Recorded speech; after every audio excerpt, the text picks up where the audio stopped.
Hali uyg'onmagan, hali shokka tushib qolgan nimalar, shoxlar yana chiqaryapti. Yana gullatib o'ryapti.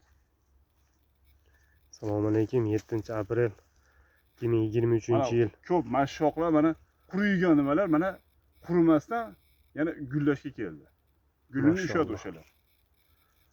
Quriyotgan shoxlar. Stressdagi. Bugun 7-aprel 2023-yil. Shu gilosga ikkinchi marta silokremni ishlov berib, dehqon xursand. Barglarni qarang, yashnab turishini, qancha barg katta bo'lsa, meva o'shuncha tez katta bo'ladi-da. Inshaalloh. Agar tana sog'lom bo'lmasa, bargdan oziqlanadi. Qo'ygan suvingiz barg isparina qilib beradi. Barg isparina qilib bermadimi, foydasi yo'q. Qo'yilgan suvda. Barg bo'lmasa daraxt yashash qiyin. Yashalmaydi, quriydi.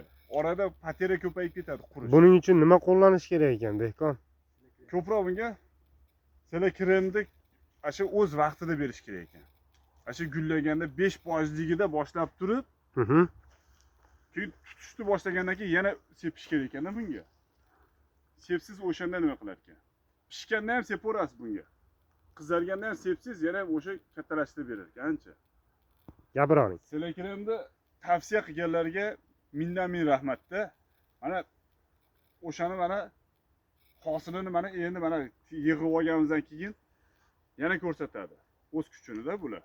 Inshaalloh. Xursandmiz. Sepganlar adashmaydi. Men mindan-min xursandman bunda.